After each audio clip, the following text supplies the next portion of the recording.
Therizhandur அர்-ரஹீமிய்யா Arabic கல்லூரி. உங்கள் ஆண் பிள்ளைகள் 7 ஆண்டுகளில் ஆலிம் பட்டத்துடன் பிகாம், பிபிஏ, பிஏ டிகிரிகளும் பெற்று சிறந்த ஆலிமாக வெளிவர இன்றே தொடர்பு கொள்ளுங்கள்.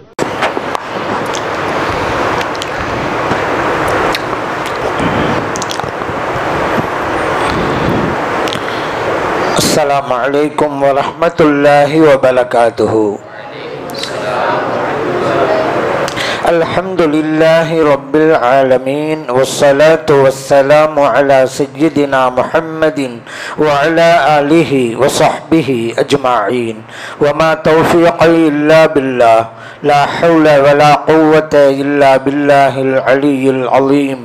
சுப்ஹானக லா இல்ம லனா இல்லா மா அல்லம்தனா இன்னக அன்தல் அலீமுல் ஹகீம். புனிதம் நிறைந்த தாருல் உலூம் ஹுசைனியா அரபிக் கல்லூரி மதரசாவின் ஆண்டு விழா மற்றும் ஹத்முல் குர்ஆன் பட்டம் வழங்கும் விழா. இந்த இருபெரும் விழாவின் தகுதிமிக்க தலைவர், இக்கல்லூரியினுடைய மரியாதைக்குரிய முதல்வர் மௌலானா மௌலவி முஃப்தி சையீத் இக்ராம் ஜமாலி ஹலரத் பெருந்தகை அவர்களே, இந்நிகழ்விற்கு வருகை புரிந்து இந்நிகழ்வை சிறப்பித்து கொண்டிருக்கக்கூடிய கண்ணியத்திற்குரிய உலமா பெருமக்களே, இக்கல்லூரியின் போற்றுதலுக்குரிய ஆசிரியர் பெருந்தகைகளே, மாணவர் கண்மணிகளே, திருக்குர்ஆன் ஷரீஃபை அழகிய முறையிலே நமக்கு முன்பாக ஓதி காட்டிய ஹாஃபிதுல் குர்ஆன் அவர்களே, இங்கே வருகை புரிந்திருக்கின்ற அன்பார்ந்த பெரியோர்களே, இளைஞர்களே, செலால்களே, தாய்மார்களே, சகோதரிகளே, புனிதமான நிகழ்வில் நம்மையெல்லாம் பங்களிக்க செய்து நல்லதை சொல்லவும் கேட்கவும் வாய்ப்பளித்த எல்லாமல்ல இறைவனை போற்றி புகழ்ந்து எனதுரையை தொடங்குகின்றேன். இந்த வருடம் முதலாவது பட்டமளிப்பு விழா. இந்த முதலாவது பட்டமளிப்பு விழாவே இவ்வளவு சிறப்புக்குரியதாக இருக்கிறது என்றால், வருடந்தோறும் இன்னும் இன்னும் சிறப்பாக அமையும் என்பதற்கு இது ஒரு அடித்தளமாக இருக்கிறது. முதல் எப்படி இருக்கிறதோ முடிவும் அப்படி இருக்கும். முடிவு எப்படி இருக்கும் என்பதை முதலே அடையாளம் காட்டும். அப்படியானால் முதலாவது விழாவை அற்புதமான விழாவாக அமைந்திருப்பதில் நான் பெரும் மகிழ்வோடு உங்களுக்கு சொல்லிக் கொள்ள விரும்புகிறேன். இந்த மதரசாவில் பட்டம் பெற்ற இந்த ஹாஃபில் குர்ஆன் எவ்வளவு அற்புதமாக ஓதினார் பார்த்தியா? என்ன குரல் வளம், அற்புதமான குரல் வளம், அழகிய முறையிலே ஓதி காட்டினால், நம்முடைய உள்ளங்களை எல்லாம் ஈர்க்கிற அளவிற்கு ஓதி காட்டினால், குயிலை போல என்று சொல்வதை விட அதை விடவும் இனிமையாக இவர் ஓதி காட்டினார். ரொம்ப அழகா இருந்தது. இன்னும் ஓத மாட்டாளா, இன்னும் ஓத மாட்டாளா, இன்னும் இன்னும் இன்னும் ஓத மாட்டாளா என்று உண்மையிலே நான் ஆசைப்பட்டேன். மெய் மறந்து போனேன்.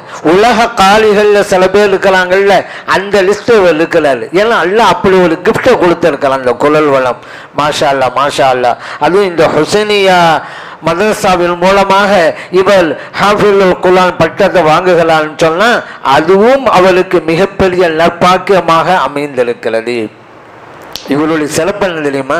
இதுக்கு முன்னால் வந்து பேசினாங்களே, ஒரு தமிழில் உரையாற்றினாலே ஒரு மாணவர், அவங்க சொன்னாங்க, இந்த ஹாஃபிதுல் குர்ஆனை எல்லாம் ஒருவோட தான் தொடணும் அப்படின்னு சொன்னாங்கல்ல. உண்மைங்க.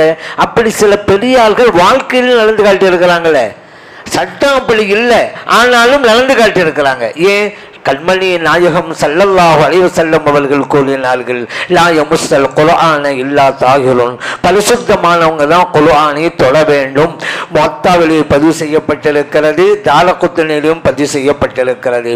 அதே போல சுத்தம் இல்லாதவர்கள் ஓதக்கூடாது என்றும் கண்மணி நாயகம் ஸல்லல்லாஹு அலைஹி வஸல்லம் அவர்கள் கூறியிருக்கிறார்கள்.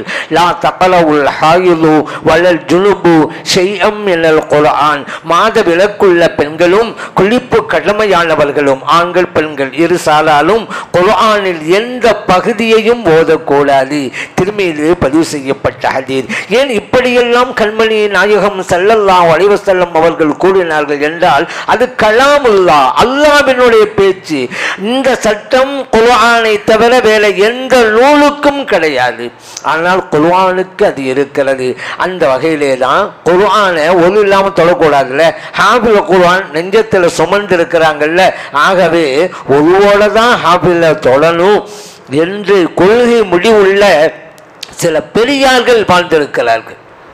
அந்த அளவிற்கு ஹாஃபில் குர்ஆனுக்கு மதிப்பு இருக்கிறது.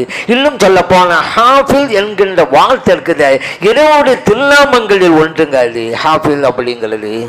ஆனால் இறைவனுக்கு ஹாஃபில் என்று சொல்லும் பொழுது வேறு பொருள், குர்ஆனை மனனம் செய்த நமக்கு ஹாஃபில் என்று சொல்கின்ற போது வேறு பொருள், அது வேறு விஷயம். இப்போ நாமெல்லாம் மூமின், அல்லாஹ் மூமின் தானே. அல் மலிக்குல் குத்தூசு சலாமுல் முஹ்மின், அல்லாஹ் மூமின்களாம், நான் மூமின்களாம், நம்மளும் நம்மளையெல்லாம் மூமின்களும். அப்போ அல்லாவும் நம்மளும் ஒன்றா இல்லை. ஆனால் மூமின், அல்லாஹ் மூமின், அந்த அழுத்த வேலை. நாம மூமின் சொல்ல அந்த அழுத்த வேலை. அல்லாஹ் ஹாஃபிலாக இருக்கலாம், அந்த அழுத்த வேலை. குர்ஆனை மனனம் செய்த ஹாஃபிலுக்கு நம்ம சொல்லணும் ஹாஃபில் என்று, இதுக்கு அழுத்த வேலை. ஆனால் அல்லாஹ்வுடைய திருநாமங்களில் ஒன்றுதான் ஹாஃபில் அப்படிங்கிறது. இன்னா நஹ்னு நஸல்னா ذிக்ர வ இன்னா லஹு லஹாஃபிலூன், இந்த குர்ஆனை நாமே இறக்கி வைத்தோம், நாமே பாதுகாக்கிறோம். குர்ஆனுக்கு இருக்கக்கூடிய சிறப்பு தனித்துவம் இது. இறைவன் மற்ற வேதங்களையும் தந்தான் வேத நபிமார்களுக்கு, ஆனால் பாதுகாப்பேன் என்கின்ற பொறுப்பை ஏற்றுக்கொள்ளவில்லை. ஆனால் இந்த குர்ஆனுக்கு ஏற்றுக்கொண்டிருக்கிறான். அல்லாஹ் பொறுப்பை மற்ற வேதங்களுக்கு ஏற்காதனாலதான் தௌராத் வேதம் சிலரால் மாற்றப்பட்டு விட்டது, இன்ஜீல் வேதம் சிலரால் மாற்றப்பட்டு விட்டது, ஜபூர் வேதம் சிலரால் மாற்றப்பட்டது. குர்ஆனை யாராலும் மாற்ற முடியவில்லை. எத்தனை பேர் வரிந்து கட்டுக்கொண்டு வேலை பார்த்தாங்க, யகூதிகள் எல்லாம் வேலை பார்த்தாங்க, முடியவில்லை. ஒரு புள்ளியை கூட மாற்ற முடியல. காரணம் என்ன? அல்லாஹ் பொறுப்பேற்றுதான், நான் இறக்கி வச்சேன், நான் தான் பாதுகாப்பேன் அப்படின்னு. சரி, பாதுகாக்கலாம்ல, எப்படிங்க பாதுகாக்கலாம்? இது போன்ற ஹாஃபிஸ் மூலமாக தான் பாதுகாக்கலாம். தன்னுடைய காரியத்தை நடத்துவதற்கு தேர்ந்தெடுத்தாங்க அல்லாஹ், அவர்களில் ஒருவர் தான் இந்த ஹாஃபிஸ். அப்ப எவ்வளவு பெரிய புண்ணியத்தை பெற்றவர் இவர். தன்னுடைய தளபதிகளில் தன்னுடைய நோக்கத்தை நிறைவேற்றக்கூடியவர்களில் ஒருவராக இறைவன் இவரை ஆக்கி வச்சிருக்கான்னு சொன்னா பாருங்க, எவ்வளவு பெரிய சிறப்பு அப்படின்னு பாருங்க. இறைவன் பாதுகாக்கலாம். எழுத்தில் உள்ளது கூட சில பேர் மாற்றி எழுத முடியும், ஆனா ஹிஃபுல் பண்ணிட்டாக்க யாராலும் மாற்ற முடியாதுல்ல. அப்படி ஒரு சிறப்பல்லவா இவருக்கு இருக்கிறது. சரி, இறைவன் சொல்றான் அந்த குர்ஆனில், இது என்னுடைய வார்த்தை அப்படிங்கலாம். குர்ஆனே கலாமுல்லா தானே, அல்லாஹ்வுடைய பேச்சு தானே. அல்லாஹ்வுடைய பேச்சுக்கு எழுத்தும் இல்லை, சப்தமும் இல்லை. இப்போ நம்ம குர்ஆனை ஓதுறோம், அல்லாஹ்வுடைய வார்த்தைகள் தான் அது. எழுத்து இருக்குது, அலிஃப் பா தாலாம் வருதுல, ஓதும்போது சத்தமும் வருதுல, ஓதி காமிச்சாங்கல்ல. எழுத்தும் உண்டு, சத்தமும் உண்டு. அல்லாஹ்வுடைய கலாமை தான் ஓதி காமிச்சாங்க. ஆனால் அல்லாஹ்வுடைய பேச்சுக்கு எழுத்தும் இல்லை, சப்தமும் இல்லை. அப்போ இந்த எழுத்து சப்தமெல்லாம் என்ன? இறைவனுடைய கலாமை வெளிப்படுத்துகிற அடையாளங்கள். அல்லாஹ் பேசலான்னு சொன்னா அந்த எழுத்து சப்தமெல்லாம் இருக்குமா? அதெல்லாம் படைக்கப்பட்டதில்ல. எழுத்து என்பது அலிஃப் பா தாங்கிறது மனிதன் உருவாக்கினே தானே. அதே போல நம்ம சப்தம் ஓதலாம்ல, அலிஃப் லாம் மீம் அப்படி ஓதலாம்ல, சப்தம், இதுவும் படைக்கப்பட்டது தானே. கலாம் என்பது அல்லாஹ்வுடைய சிபத்துங்க. அல்லாஹ்வுடைய சிபத்து எல்லாம் கதீம், பூர்வீகமானது. அல்லாஹ்வும் பூர்வீகமானவன், அவனுடைய சிபத்துகளும் பூர்வீகமானது. பேச்சும் அந்த சிபத்தில் உள்ளதுதான்.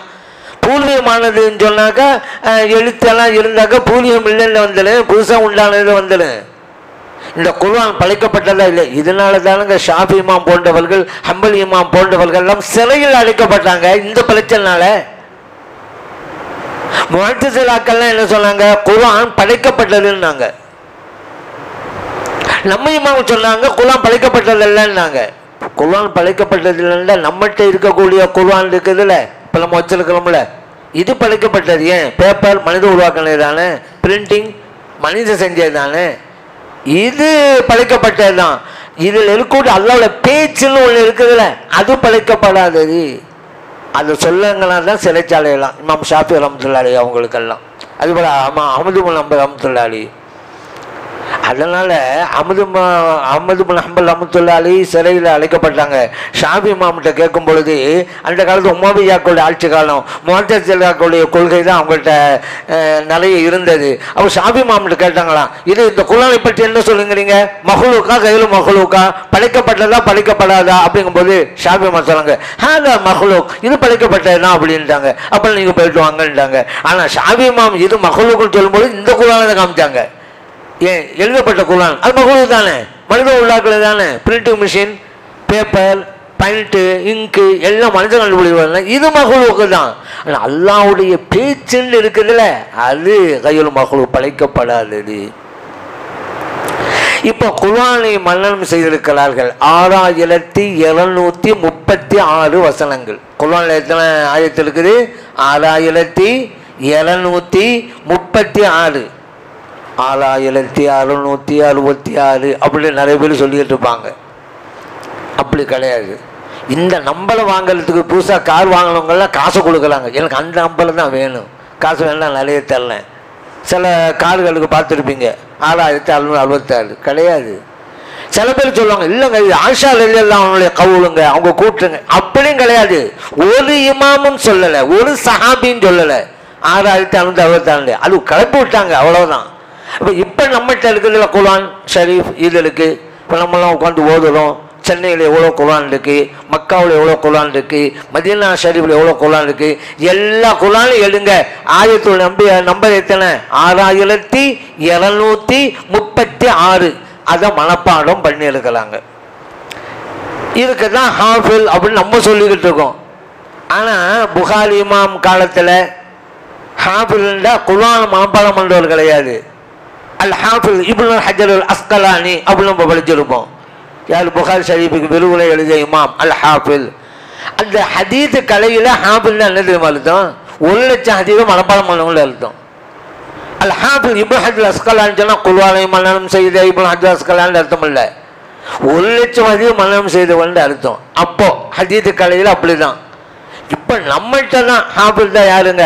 குர்ஆனை மனப்பாடம் பண்ணவங்க. இது நம்முடைய வழக்கத்தில் உள்ளது. சரி, நீங்கள் கேட்கலாம், அவங்க அந்த காலத்தில் குர்ஆன் 1,00,000 ஹதீஸ் மனப்பாடம் பண்ணவங்க தானே ஹாஃபில், அப்போ குர்ஆனை மனப்பாடம் பண்ண அவருக்கு என்ன பேரு? முக்லி. அல் முக்லி, முக்லி ஊ அப்படிங்கிறதா முக்லி. கிதாபில் நீங்கள் பார்க்கலாம், மௌலானா மௌலவி அல் முக்லி. முக்லின்னா ஹாஃபில் குர்ஆன் அர்த்தம். ஓதி காண்பித்தவர். அக்கரா, அக்கரான்னா ஓதி காண்பித்தால். இஸ்மு ஃபாயில் முக்லிஉன். அக்கரா யுக்லிஉ இக்ராஅன் ஃபஹுவ முக்லிஉன். அததான் முக்லி. முல்ல குர்ஆனை ஓதி காண்பி, அவர் 30 ஜுஸையும் உஸ்தாதுக்கு முன்னால் ஓதி காமிக்கணும். ஓதி காமிச்சிட்டார் முக்லி. நம்ம காலத்தில் லட்சம் ஹதீஸ் மனப்பாடம் பேச்சே கிடையாது. ஆனால் நம்ம காலத்தில் ஹாஃபில் தான், ஹாஃபில் குர்ஆன் தான். சரிங்க, இப்போ குர்ஆனுடைய மரியாதையை அல்லாஹ் எப்படி வச்சான்? சரி, இன்னொன்று இருக்கு, கலாமுல்லான்னு சொன்னல, இது குர்ஆன். இதே அல்லாஹ்வுடைய பேச்சு இருக்கு, ஹதீஸ் குதுசி, அதுவும் அல்லாஹ்வுடைய பேச்சு தான். இப்போ குர்ஆனுக்கும் ஹதீஸ் குதுசிக்கும் என்ன வித்தியாசம் இருக்கு? உதாரணத்துக்கு சொன்னால் நபி ஸல்லல்லாஹு அலைஹி வஸல்லம் சொல்லி காமிக்கிறாங்க, அல்லாஹு தஆலா சொன்னான். இப்போ இவங்களாம் முழிக்கிற பார்த்தா நான் சொல்ல வழங்கலையோ, அதனால பார்த்தேன் என்னன்னா இவர் சொல்லிக்கிட்டே இருக்கிறாரு அப்படின்ற வாழ்க்கை. சரி, அல்லாஹ் சொன்னான், மன் ஆதாலி வலியன் ஃபக்கத் ஆதன்துஹு பில் ஹர்ப். என் நேசரை யாராவது பகைத்து கொண்டால் அவரோடு நான் யுத்த பிரகடனம் செய்கிறேன். அல்லாஹ் சொல்லலாம், வலியுள்ளாவை யாரும் பகைச்சு விடக்கூடாது. பகைச்சு விட்டா என்னோட சண்டைக்கு வாங்கன்னு கூப்பிடலாம். அல்லாஹ் வா, ஏன் நேசரை பகைச்சுக்கிட்ட வா, சண்டை போடலாம். யாருக்கு சண்டை போட முடியும் அல்லாஹ்ட்ட? எவ்வளவு பேர் கடுமை வச்சிருக்க பாருங்க. இது புகாரில இருக்கிறது, இது அல்லாஹ் தான் சொல்லலாம். அப்ப குர்ஆன்லயும் அல்லாஹ் தான் சொன்னான், ஹதீஸ் குதுசிலையும் அல்லாஹ் தான் சொல்லலாம். அப்ப என்ன வித்தியாசம்? குர்ஆன் என்றால் கருத்தும் இறைவனுடையது, அதனுடைய வார்த்தைகளும் இறைவனுடையது. வார்த்தை இறைவன் தரப்புலேருந்து வந்தது, கருத்து இறைவன் தரப்புல வந்தது. ஹதீஸ் குதுசி அப்படின்னா கருத்து இறைவனுடையது, வார்த்தை கண்மணி நாயகம் ஸல்லல்லாஹு அலைஹி வஸல்லம் அவர்களுடையது. இதுதான் ஹதீஸ் குதுசி. இப்போ குர்ஆன் சிறப்பு என்ன தெரியுமா? குர்ஆனை ஓதாவிட்டால் உங்களுக்கு தொழுகையே கூடாது, தொழுகையே இல்லை உங்களுக்கு. ஃபக்ரஊ மா தயஸ்ஸர மின், முடிந்த அளவாவது ஓதிடல தொழுகையில். சரி, குர்ஆன் கட்டாயம் ஓதல, இல்லை தொழுகக்கூடாது நமக்கு தெரியும். ஒரு நாள் ஹதீஸை குதிசை ஓதுனாலு தொழுகையில், அதுவும் அல்லாஹ்வுல பேச்சு தானே, சொல்ல கூடுமா? கூடாது. ஏன்? அது ஹதீஸ குதிஸ்ன்ற கருத்து இறைவனுடையது, வார்த்தை நபி ஸல்லல்லாஹு அலைஹி வஸல்லம் உடையது. குர்ஆன்கிறது கருத்தும் வார்த்தையும் இறைவனுடையது. அதனால குர்ஆன் இதைத்தான் எடுக்கும், இதை ஓதுனா தான் தொழுவ கூடும். அதே போல நபி ஸல்லல்லாஹு அலைஹி வஸல்லம் அவர்கள் குர்ஆனுக்கு உண்டான சிறப்பை சொன்னாங்க. ஓடு பாருங்க, இந்த ஹந்தி பிள்ளைகள்லாம் எவ்வளவு ஒரு கொளுத்து வச்சவங்க. இவங்க மட்டும் இல்லைங்க, இவ்வளவு பெற்றோர்களும் கொளுத்து வச்சவங்க. இவங்க குர்ஆனை மனப்பாடம் பண்றாங்களே, ஓதிக்கிட்டே இருக்கிறாங்க, காலையிலேருந்து மாலை வரையும் எவ்வளவு ஓதிக்கிட்டே இருக்கிறாங்க. மலக்குமாருடைய வருகை, ரஹ்மத்துல் மலக்குமாருடைய வருகை. அதனால தான் சொல்றது, இவங்க ஓதும் போது ரஹ்மத்துல் மலக்குமார்கள் வருகை தர்றாங்கல்ல, இந்த பள்ளி இந்த மதரசாவுக்கு மட்டும் இல்லைங்க, இந்த மஹல்லாவுக்கே பரக்கத்து இறங்குதுங்க. அது புரியாத எத்தனை மக்கள் இந்த மஹல்லாவில் இருந்துகிட்டு இருக்கிறாங்க. இங்கே ஓதப்படும் கரெக்டாக அங்கேயே வந்து இறங்குறாங்க மலக்குமார்கள், ரஹ்மத்துல் வர்றாங்கல்ல. அப்படி வந்துட்டாலே மஹல்லாவுக்கு சிறப்பல்லவா? ஆனால் இந்த மஹல்லா மக்கள் உணர்ந்தோ உணராமலோ இதோடைய பலனை அடைந்து கொண்டிருக்கிறார்கள். சரி, ஓதுறாங்க காலையிலேருந்து, எத்தனை எழுத்துக்களை ஓது இருப்பாங்க. நபி ஸல்லல்லாஹு அலைஹி சொன்னாங்க, குர்ஆனை ஓதுனா ஒரு எழுத்துக்கு 10 நன்மை. லா அகூலு அலிஃப் லாம் மீம் ஹர்ஃபுன், அலிஃப் லாம் மீம் என்பது ஒலி எழுத்து என்று நான் சொல்ல மாட்டேன். அலிஃபுன் ஹர்ஃபுன், அலிஃப்ங்கிறது ஒலி எழுத்து. லாமுன் ஹர்ஃபுன், லாம் என்கிறது ஒலி எழுத்து. மீமுன் ஹர்ஃபுன், மீம்ங்கிறது ஒலி எழுத்து. திருமதியிலே பதிவு செய்யப்பட்ட ஹதீஸ். ஒரு நாள் அலிஃப் லாம் மீம் ஓதிட்டா 3 எழுத்து இருக்கு, அதுல ஒவ்வொரு எழுத்துக்கும் 10 நன்மை, 30 நன்மை கிடைச்சு போச்சாங்க. எத்தனை எழுத்துக்களை ஓதுறாங்க ஒவ்வொரு நாளும், எவ்வளவு நன்மைகளை சுமக்கிறாங்க இந்த ஆப்பிள்கள், அவ்வளவு நன்மை. அப்படிதான் அவங்க பெற்றோர்கள் கொடுத்து வச்சதானே. இவங்கெல்லாம் சிறு வயசு பிள்ளைகளா இருக்கிறதுனால இவங்க செய்யற வணக்கமெல்லாம் தாய் தந்தைக்கு போய் சேருங்க. நபி ஸல்லல்லாஹு அலைஹி வஸல்லம் சொன்னாங்க, மன் கரஅல் குர்ஆன் வ அமில பிஹி, ஒருவர் குர்ஆனை ஓதி அதன் வழி நடந்தால் அவருடைய தாய்க்கும் தந்தைக்கும் கிரீடம் அணிவிக்கப்படுகிறது என்கிறார்கள் நபி ஸல்லல்லாஹு அலைஹி வஸல்லம் அவர்கள். அஹ்மதிலே இப்னு மாஜாவுலே பதிவு செய்யப்பட்ட ஹதீஸ். பிள்ளைகள் ஓதுகிறார்கள், பெற்றோர்களுக்கு சிறப்பு.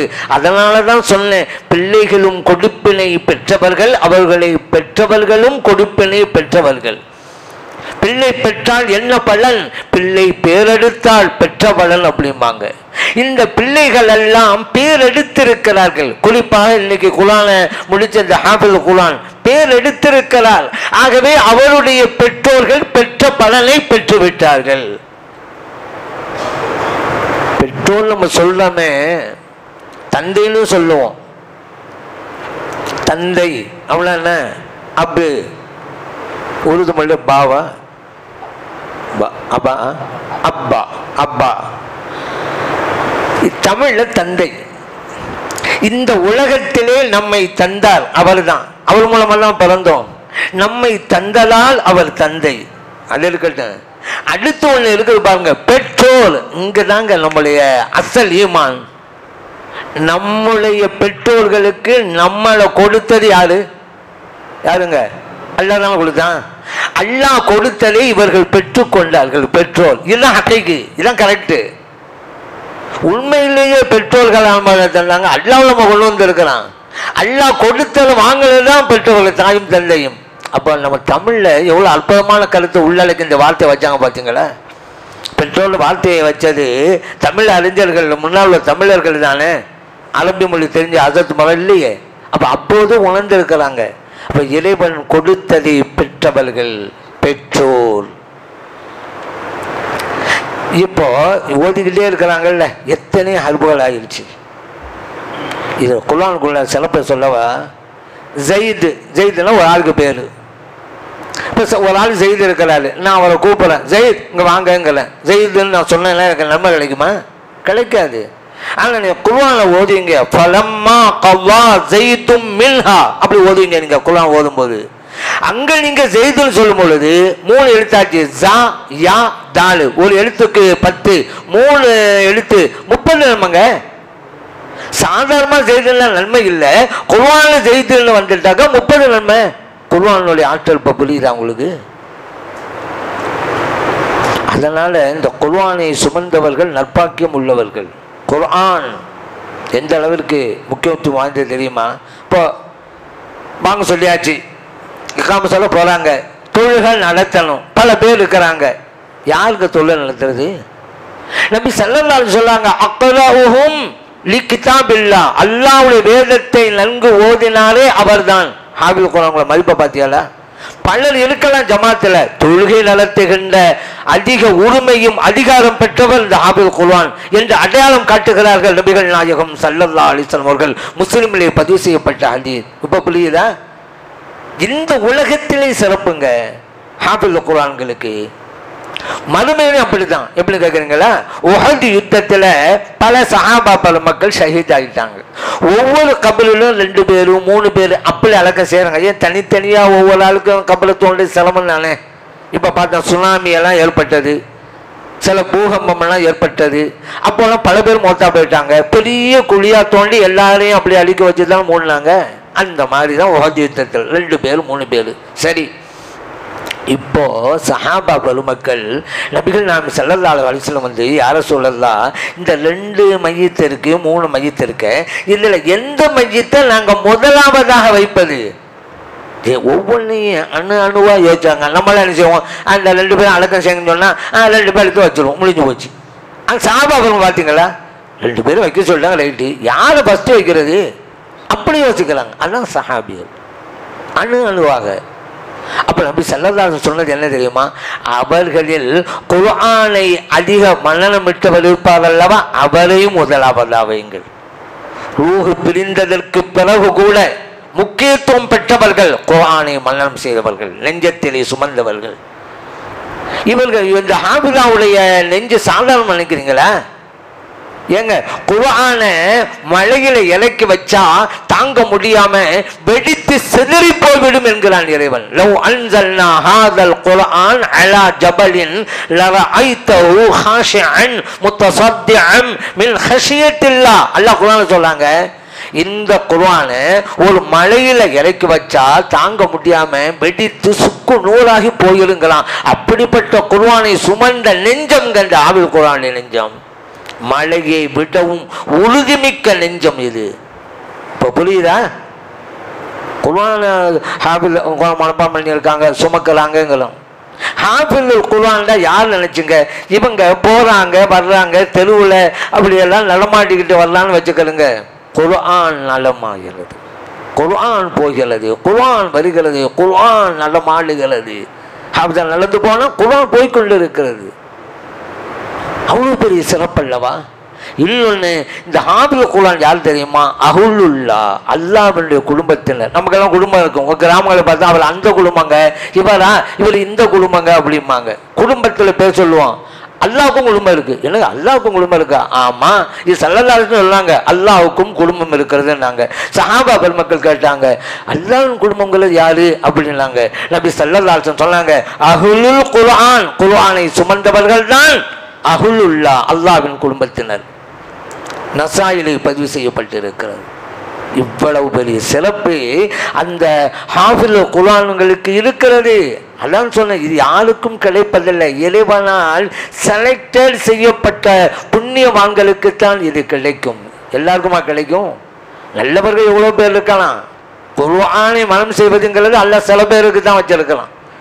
அவர்களில் ஒருவராக உங்களை எல்லாம் ஆக்கி வச்சிருக்கலாம். சின்ன பிள்ளைகளே அல்லாஹ் தஆலா எவ்வளோ வச்சிருக்கலாம்.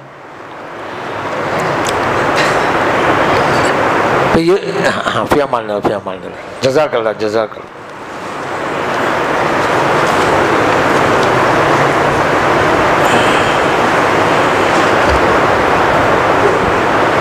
அதனால இந்த ஹாஃபில் குர்ஆன் என்பது உங்களுக்கு கிடைத்த நற்பாக்கியம். அது ஒரு ஒளி. நீங்கள் குர்ஆனை மனனம் செய்து எந்த தவறும் செய்யாமல், பாவம் செய்யாமல், குற்றம் செய்யாமல் இருக்கணும். இமாம் ஷாஃபிஈ ரஹ்மத்துல்லாஹி அலைஹி சொன்னாங்க, கல்வி என்பது நூர், அது ஒரு ஒளி, பாவிகளின் உள்ளத்திற்கு அது வராது அப்படின்னாங்க. குர்ஆனும் அப்படிதான், நூர், ஒளி, பாவங்கள் குற்றங்கள் செய்யாம உள்ளத்தை பரிசுத்தமா வச்சுக்கொள்ளுங்க. அப்பதான் அந்த குர்ஆன் உங்களுடைய நெஞ்சத்திலே பதிந்திருக்கும், ஆழமாக பதிந்திருக்கும். இதுல கொஞ்சம் கவனமாகவும் இருக்கணுங்க. கவனம் குறைவா இருந்தக்கூடாது. அடிக்கடி ஓதிக்கிட்டே இருக்கணும், தௌரு பண்ணிக்கிட்டே இருக்கணும். இங்க நம்ம மதரசாவில் எத்தனை தௌரு? 40 தௌர். மாஷா அல்லா, 40 தௌர் இங்க பண்ணிட்டீங்கன்னு வச்சுக்கிறேங்க. அல்லாஹ்வுடைய உதவியினால நான் உத்தரவாதம் கொடுக்கிறேன், உங்களுடைய ஹஜாத்து உள்ள வரைக்கும், உங்க உடம்பிலிருந்து ரூஹ் பிரிக்கிற வரைக்கும் குர்ஆன் உங்களை விட்டும் போகாது. 40 தௌல நீங்க செஞ்சிட்டீங்களாக்கா? அது சும்மா 2 தௌலு 3 தௌலு செஞ்சதுனால தாங்க ஒவ்வொரு ரமலான் மாதத்திலையும் கஷ்டப்படுறாங்க ஹாபிஸுமாருங்க. ரம்ஜான் மாதம் வந்துட்டா தராவ் தொழிப்பாங்கல்ல, சில ஹாபிஸுமார்கள் எப்படி தெரியுமா, காலையில் சுபுவில் எழுந்து தராவ் தொழுகிற வரைக்கும் குர்ஆன் ஆளுமா தான் இருப்பாங்க. ஏன் அப்படி ஓதுனா தான் போய் தொழு வைக்க முடியும். ஏன்னா அவங்க தௌரு கம்மியாக பண்ணவங்க. நல்ல 40 தௌரு பண்ணிட்டு வச்சுக்கிறோங்க. கொஞ்ச நேரம் ஓதுனா போதும், 2 மணி நேரம் ஓதுனா போதும், போய் நின்றுடலாம் நீங்கள் முசல்லாவில், மறக்கவும் செய்யாது. அதனால தௌரங்க பாருங்க அடிக்க ஓதுது. எல்லாத்தையும் அவிழ்த்து விடப்பட்ட ஒட்டகம் என்றார்கள் நபி ஸல்லல்லாஹு அலைஹி வஸல்லம் அவர்கள். ஒட்டகத்தை அவிழ்த்து விட்டா அது பாட்டு போய்கிட்டே இருக்குங்க. கட்டி போடுங்க, குர்ஆனை ஓதிக்கிட்டே இருங்க. ஹாஃபில் குர்ஆன் உங்களுக்கு தான் நான் சொல்றேன். 40 தௌர்னு சொல்லிட்டாங்க. கஷ்டமா இருந்தாலும் 40 முடிச்சிருங்க. வாழ்நாள் ஃபுல்லாக சந்தோஷமா இருப்பீங்க. 40 கொஞ்சம் ரிலீஃப் கிடைக்கணுமே உப்பை விட்டீங்களாக்கா வாழ்நாள் ஃபுல்லாக ரிலீஃப் இல்லாமலே இருப்பீங்க. அதனால் கஷ்டப்பட்டு 40 தௌர் முடிச்சிருங்க. அது ரொம்ப நல்லது. நீங்கள் பயப்பட தேவையில்லை. அப்படி நெஞ்சில் ஆழமாக பதிஞ்சிடும். இப்போ அல்ஹம்து சூரா இருக்குதுல்ல, அல்ஹம்து சூரா உங்களுக்கு ஓத சொல்கிறேன். அது போய் குர்ஆனை பார்த்து ஓதிட்டு போய் வந்து ஓதுவீங்களா? உடனே ஓதுவீங்களா? உடனே ஓதுவீங்கல்ல. 40 தௌர் செஞ்சுல குர்ஆனே அப்படி தான் ஓதுவீங்க. நீங்கள் போய் பார்த்துட்டு வரலாம் கிடையாது. அந்த அளவுக்கு சிறப்பு இருக்கிறது. அப்போ அந்த நற்பாக்கியம் இந்த ஹாஃபில் குர்ஆன் கிடைக்கிறது. மாணவர்களே, ஹிஃப்ஸ் செய்யும் மாணவர்களே, அல்லாஹ் உங்களுக்கு இந்த நசீபை தந்திருக்கலாம். அது சிறு வயதிலேயே, எத்தனை பிள்ளைகள் ரோட்டில் விளையாண்டுக்கிட்டு இருக்கிறாங்க, என்னென்ன பேச்சு பேசிட்டு இருக்கிறாங்க. அல்லாஹ் உங்களை ஒரு புனிதமான இடத்துக்குள் வந்து தன் வேதத்தையும் கொடுத்து ஓடிக்கிட்டு இருங்கப்பா அப்படின்னு சொன்னான்னு இது உங்கள் மூதாதையர்கள் செய்த துவாங்க. உங்கள் தாய் தந்தை, அவர்களுடைய தாய் தந்தை செஞ்சுட்டு போயிருப்பாங்க. எங்கள் பிள்ளைகளையெல்லாம் யாரெல்லாம் நல்ல ஆலிமாக்கு ஹாஃபிஸாக்குன்னு யாரெல்லாம் செஞ்சுட்டு போயிருப்பாங்க. அது கபூலாக இருக்கும். உங்கள் மூலமாக அது நடைபெறுகிறது.